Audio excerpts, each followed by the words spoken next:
Ya, Pak Antoni, saya langsung bertanya kepada Anda. Tadi di bagian awal kami sudah memaparkan beberapa data. Salah satunya adalah ada hasil audit dari BPKP. Ini kalau tidak salah, memang benar disampaikan lewat live YouTube di rapat dengar pendapat dengan DPR oleh Direktur Utama waktu itu PT KAI Didik Hartanto 9 November 2022 bahwa sudah ada audit BPKP yang mengatakan terutama salah satunya adalah cost of run-nya bisa diterima. Pendapat Anda terkait ini bagaimana, Pak Antoni? Ya, memang ya bagus lah ya kalau memang itu bisa diterima, tapi masalahnya adalah di dalam misalnya komponen dari 1,2 miliar itu ada sekitar 389 itu kan ada komponen bunga yang dikapitalisasi. Jadi komponen bunga itu dianggap cost overrun, ya, lalu kemudian dikenakan bunga 3,4%, ya tadinya dari pokok utang 2%. Ini adalah praktek yang tidak lazim. Tetapi yang lain-lainnya tentu saja bahwa itu sudah diaudit dan kita tahu pada saat itu bahwa auditnya dia pasti tidak akan membuat suatu yang bertentangan dengan apa yang diinginkan. Jadi saya rasa ini adalah kompromi bahwa ini yang memang harus ditanggung oleh proyek. Itu dari sudut itu dari sudut yang audit ya. Begitu Bung Leonard. Kalau menurut Anda ini kan auditnya dari dua negara ya Pak Antoni ya. Apakah memang masih bisa Pak untuk memunculkan celah? Kalau tidak salah yang Pak Antoni pernah katakan kerugian negara 70 triliun rupiah Pak. Seperti apa Pak Antoni? Begini, bahwa masalah di sini adalah sebetulnya bukan masalah dari audit atau apapun itu. Yang masalah di sini adalah proyek ini cost-nya adalah 7,2 miliar dan kalau kita dengan Jepang 6,2 miliar. Permasalahan di sini adalah total cost meskipun itu 6,07 miliar sebelum cost overrun, itu total cost kalau kita menghitung suku bunga itu lebih mahal. Kalau dengan 7,2 miliar dengan pinjaman 75%, lalu suku bunga sebagian 2% dan sebagian 3,4%, kalau kita bandingkan dengan Jepang yang menawarkan 6,2 miliar dolar pada saat itu, lalu dengan bunga 0,1%, maka proyek dari China ini 4,5 miliar lebih mahal dalam kurun waktu 50 tahun. Jadi total cost of ownership itu lebih mahal 4,5 miliar setara dengan 73 sekian triliun kalau dengan kurs 16.300. That is poinnya adalah kenapa proyek yang dari China itu meskipun dengan 6,07 miliar itu tidak dipilih lalu digagalkan dengan mengatakan bahwa tidak perlu ada jaminan. Pemerintah tidak menginginkan ada jaminan pemerintah, jaminan dari pemerintah atau dari APBN. Nah, ini menjadi decision factor, ya, yang sebetulnya ini harus ditaati terus. That is the point gitu. Bahwa yang mahal ini yang lebih dipilih dengan alasan begitu. Dan sekarang alasan ini mau dibalik. Bahwa sekarang kita memerlukan intervensi dari negara, dari APBN atau dari Danantara atau apapun. Intinya adalah uang publik gitu. Ini yang sebetulnya dipermasalahkan. Kalau waktu itu misalnya ya Pak Antoni, kita berandai-andai yang dipilih Jepang Pak. Apakah itu pasti akan lebih murah daripada China? Karena cost of run itu kan juga muncul setelah proyek berjalan Pak. Itu bagaimana Pak Antoni? Makanya yang saya katakan, saya compare-nya adalah 6,2 miliar dengan 6,07 miliar sebelum cost overrun. Itu pun sudah lebih mahal proyek dari China. Karena yang membuat mahal itu apa? Suku bunganya. Dengan suku bunga 0,1% untuk proyek dari Jepang dan 2% dari proyek China. Itu sudah lebih mahal. Pada saat itu adalah 20 kali lipat, artinya proyek dari Jepang, suku bunga pinjamannya per tahun itu cuma 73 miliar sekian, anggap 75 miliar. Tetapi kemudian proyek dari China 1,5 triliun. Nah ini bunganya yang killing gitu. Ini yang membuat masalah, ini bunganya. Kita belum bicara cicilan. Baik. Baik Pak Antoni, saya ingin minta tanggapan Pak Mas Andi.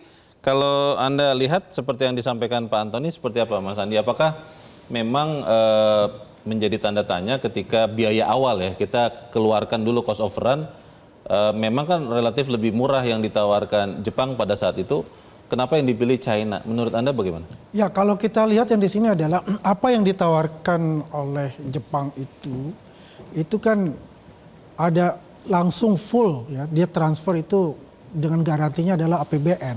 Ini kan permasalahan juga. Yang dimintakan Jepang waktu itu? Dimintakan Jepang ya kan. Oke. Menariknya kalau Cina kan tidak melalui APBN. Di awal? Di awal itu kan juga.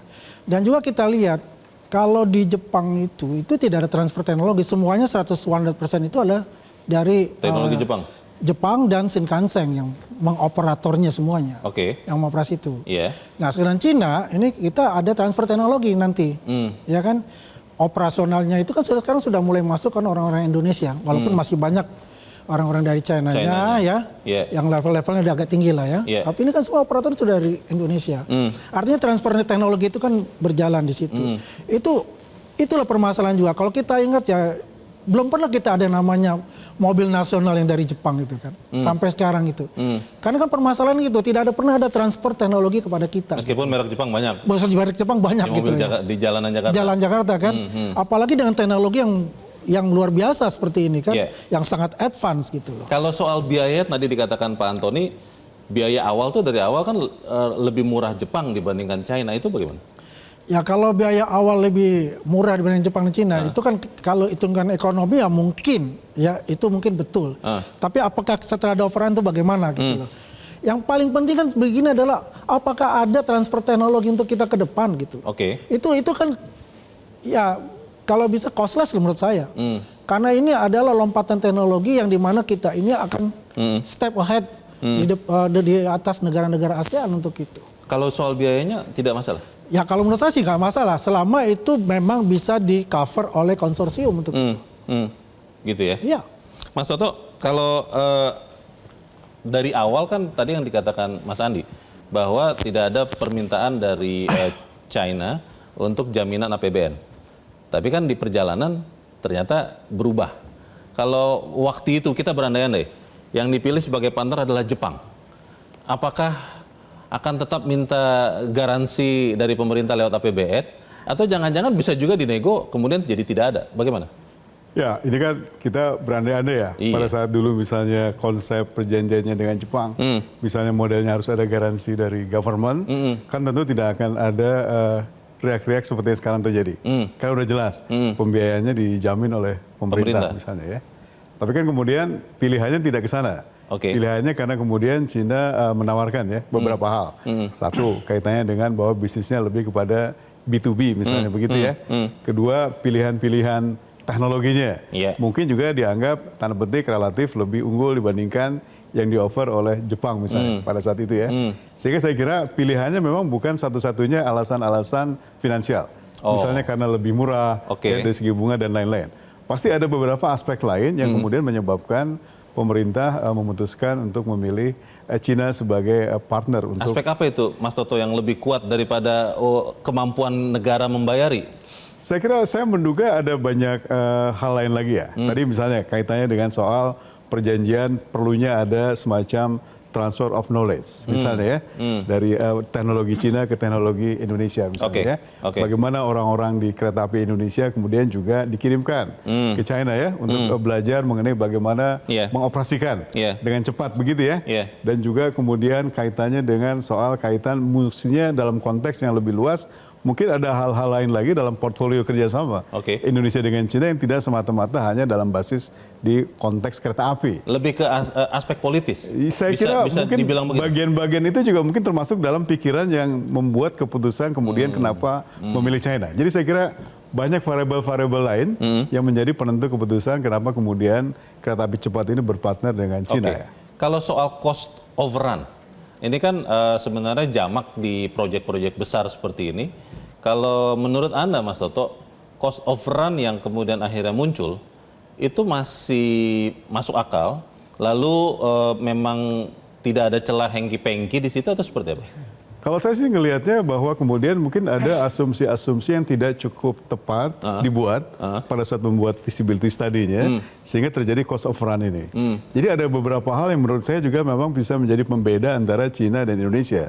Misalnya kan biaya cukup besar dalam konteks tadi kan misalnya biaya untuk pembebasan lahan misalnya ya. Sementara kalau di Cina itu kan membangun kereta api cepat, lahan boleh dibilang relatif angkanya 0. Karena semua lahan itu kan milik negara. Ya, jadi yang dibangun itu relatif lebih banyak kepada capital expenditures dalam konteks pembangunan infranya, jalannya, jalan keretanya, atau pengadaan sarananya. Lahannya sendiri bukan lahannya masalah. Ya, dan lain-lain ya.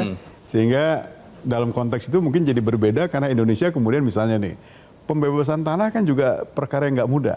Banyak sekali hambatan-hambatan pada saat konstruksi itu karena tanahnya tidak bisa dibebaskan. Itu mau proyek infrastruktur lah di Indonesia. Dan lain-lain lah ya. Itu menurut saya kemudian menyebabkan terjadinya tadi cost of run ya. Belum lagi ini kan juga pengalaman pertama bagi Indonesia membangun high speed rail ya. Jadi mungkin banyak hal lain lagi juga yang kemudian biaya tidak terduga muncul pada saat ini kemudian diimplementasikan. Jadi hal itu menurut saya menyebabkan terjadinya pembengkakan biaya ya. Kita akan cek ke Pak Harun, Prof. Harun, kalau saya ingin ke cost of run dulu. Itu memang seperti itukah bahwa perencana dari Tiongkok tidak mengetahui fakta yang sangat mendasar bahwa di Indonesia tanah itu tidak dimiliki oleh negara, ada biaya yang harus keluar, lalu ada soal frekuensi GSM misalnya yang harus juga dibayar. Seperti itukah kemudian menjadi dasar cost of run ini menjadi begitu besar atau seperti apa Anda lihat? Oke, ini bicara moneter ya. Tadi Bang Antoni ya. Bang Antoni juga bicara moneter, hitung-hitungan. Jadi secara konvensional, ideally ya, kalau kita punya teknologi semuanya, istilahnya gambar, desain itu disiapkan oleh negara. Yang lain silakan tanding nawar gitu. Tapi pemerintah udah punya cost estimate. Ini barang baru, artinya teknologi barangkali kita nggak punya kan gitu kan. Belum pernah ada di besar segala rupa. Sehingga memang dari awal itu ya lewat pintu G2G dilakukan kan gitu. Adapun begitu masuk Cina ini memang sesuatu lah. Apa itu? Sesuatu artinya pemerintah gimana menghandle dua yang tidak ada kriteria yang di tangan gitu. Makanya kita berbicara ini kriterianya begini tanpa APBN, apalagi 2% sama 0,1%. Nah, saya mau masuk ke situ dulu, Bang Antoni ya. Jadi ini tidak semata-mata bicara moneter ya, uang ya, atau apalah dolar gitu. Tapi biaya itu juga resiko itu juga biaya. Kita kenal ya apa yang disebut low return ya. Low apa namanya high risk high return, low risk low return. Jadi teori ini ya berlaku untuk dua-duanya gitu. Jadi, Pak Harun, tapi kembali lagi ke yang tadi dikatakan Pak Toto, ada perhitungan satu contoh saja. Di China tanah itu milik negara, jadi dibikin 0. Masa iya sih perencana China tidak tahu bahwa di Indonesia tanah itu bukan dikuasai negara? Ya even then ya. Itu satu contoh saja. Iya, even then itu masalahnya. Tapi kita bicara pelaksanaan proyek sivil ya, itu memang secanggih apapun detail desain ya, itu masih selalu ada celah namanya unforeseen costs. Kita nggak usah sebut kahar atau force major ya, selalu ada. Jadi statistiknya ada, kajian-kajian ribuan proyek mega proyek di dunia ada kajiannya. Tapi dan yang muncul yang mendasar seperti tadi kalau harusnya ini diketahui sih ya. Prinsip kita nggak usah bicara Jepang dan Cina. Kita bangun jalan tol itu ditanggung negara kok. Ya artinya ada something tidak duduk governance infrastruktur kita antar moda. Jadi ini pelajaran bagi kita untuk mendudukkan tata kelola, bagaimana pintu masuk, persaingan, semua sampai decision terakhir kita ini mau go or no go kan. Kalau menurut Anda waktu itu ya sudah cukup transparan tidak kemudian pemerintah mengatakan kenapa China yang akhirnya memenangkan Wuxi ini bukan Jepang? Kalau yang disebut transparan kan kita punya apa istilah level playing field kan. Artinya ada kriteria yang sama ya. Ini kan memang kriterianya apa? Satu ikut invest kan, yang satu lagi gue nggak mau invest. Yang ikut Jepang. invest itu Cina. Cina 40% dia invest equity. Jepang tidak mau invest. Ya kan dia mau kayak MRT aja kan, biasalah. Jadi itu kan ada resiko. Ya toh. Okay. Nah, Cina mau ambil risiko itu, ya dia sebutnya returnnya agak tinggi lah kali. Lalu yang satu lagi kagak ya, dia berani 0,1. Ini kan itulah yang harus dinego sebetulnya. Oke.